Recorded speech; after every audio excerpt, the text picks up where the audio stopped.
Fluffy how to sit. And he's catching on. He's doing a pretty good job. I have food. We're going to assume that the dog loves food.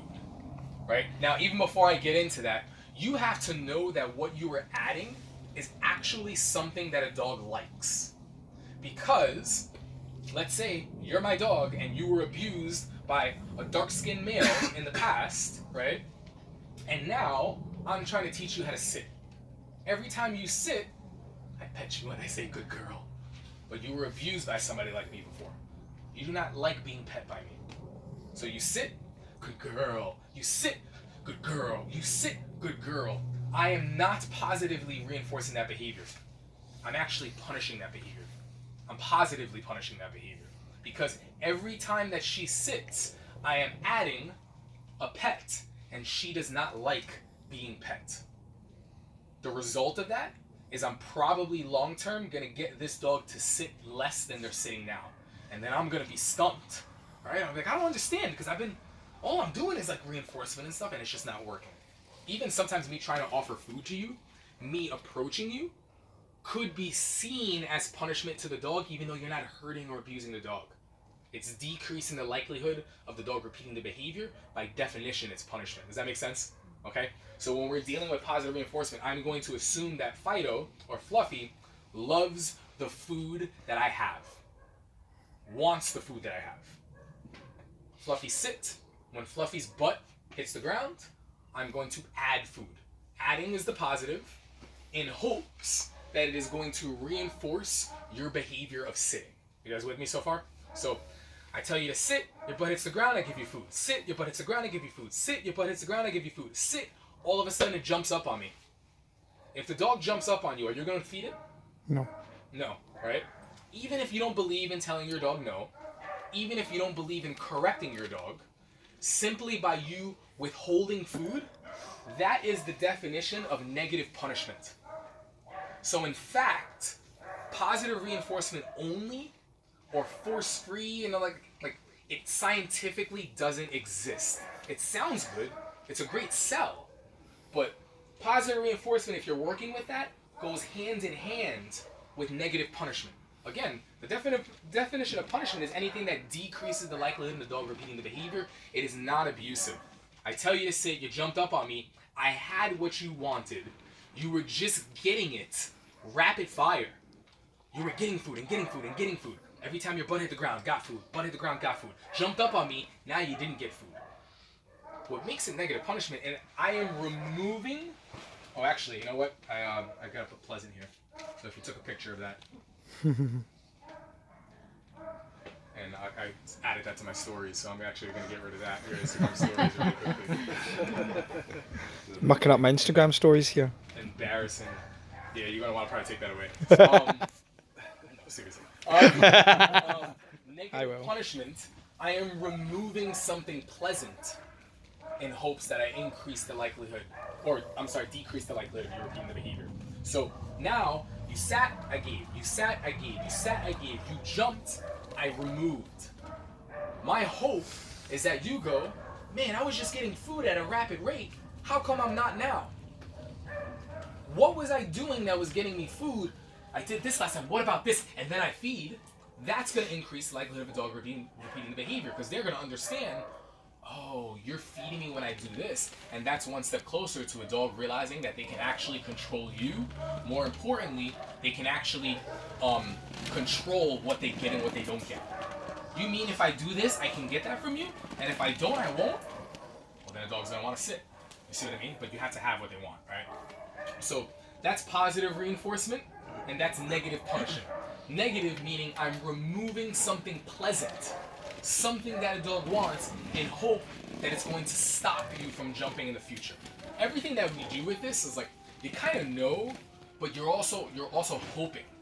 I'm hoping that by me adding food is going to reinforce, but I also know if my timing is good. I'm hoping that by removing, it's going to stop you from jumping. Even with the food, what you were doing with your dogs, with Peggy, like, was sitting and was like, it's very clear that the dog is offering behaviors. Dog was sitting because you were eating, and was like, oh, that doesn't work, backed into a down, a respectful behavior. I'm willing to bet that you feed that. So a dog goes, being more respectful works. right? Not nagging this guy works, right? You feed that, you're going to reinforce that behavior, right? So that's negative punishment. If you are working with positive reinforcement, by definition, you are working with negative punishment, because when the dog is not doing what you want, you are not feeding them. You are withholding food. This is a very, very powerful punisher in certain context. Or context is concept. Sure. In certain contexts, yeah, okay. There's no plural to that, right? Yeah, okay, cool. See, I'm good with dogs, but I'm not good with everything else, and I'll probably spell shit wrong too. So this is powerful when what you have is what the dog wants. You have to understand that this form of punishment works when you have what the dog wants, right? I have food. You really want food, so it's good in the reinforcement-based stages. That's why it works so well with this, because the dog is so fixated on me and what I want that it has that. Now some people will say, well, that's the goal of training. You're always gonna be, the dog's gonna want you more than anything else, and like that's what you want to shape. That's your goal. But it's unrealistic when you're working with an animal that you are always going to be the only thing that a dog wants. It's bullshit. Like there's going to be times where like chasing a squirrel and looking at a cow and like doing this and smelling the flowers are more important than you. They're animals. Like, you know what I mean? Like bribery is not. There's gonna be times where a dog sees a raccoon or whatever animals you have over here, cat, and the cat wants to chase it. A mongoose. Right? A mongoose, whatever. If the dog is chasing that in this moment, you could withhold your cookies and your cupcakes and your steaks as much as you want. The dog does not care, because in that moment, you do not have what the dog wants. Unless you're holding on to a cat, maybe. That might be a little bit different. So, negative punishment works when you have what the dog wants. It is not going to work. If you decide to like go punch someone in the face and I go, well, now you're not getting this cookie. You didn't care because you really wanted to punch that dog in the face, you know, or that person in the face. The problem is that there are some things that are just fun for a dog, right? Chasing squirrels is fun. Working at the doorbell can sometimes be fun.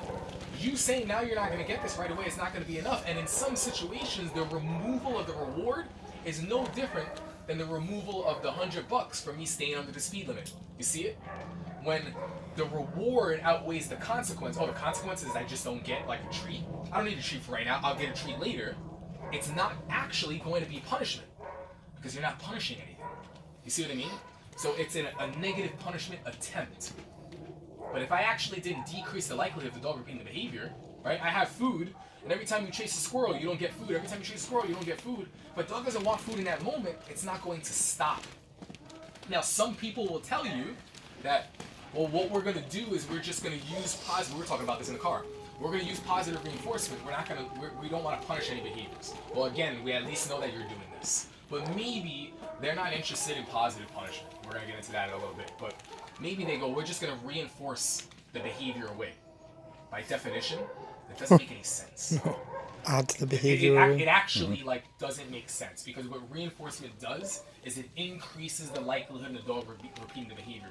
So you're going to reinforce the bad behavior. The only thing that you can do is you can teach an alternative behavior. And you should want to teach an alternative behavior. This is a better thing to do. You should want to do this Make instead. that fun, make that fun, make that fun. I'm not saying you shouldn't do that. However, the belief that just because you teach a dog the right thing to do and how to do something else, something better in your mind, that means that they're not going to do this when the opportunity presents itself, you're lying to yourself. And if you're a trainer that's saying that, you're lying. Like, there's gonna 100% be moments where a dog's gonna want something else, right? The belief that you're just gonna teach that, or even this, I teach you, we spoke about this a little bit, that this is a better behavior. Now you know what to do and you know this is what I prefer. How often do we know what the right choice is in life and we don't make it? Do you drink? Mm-hmm. Yeah, or actually, yeah, he drinks and you're from Ibiza, right? Ibiza's party. Not me. Not you, okay, so we're going back to this guy, right? He drinks. How often have you told yourself or had the conversation, I shouldn't have any more, I should cut my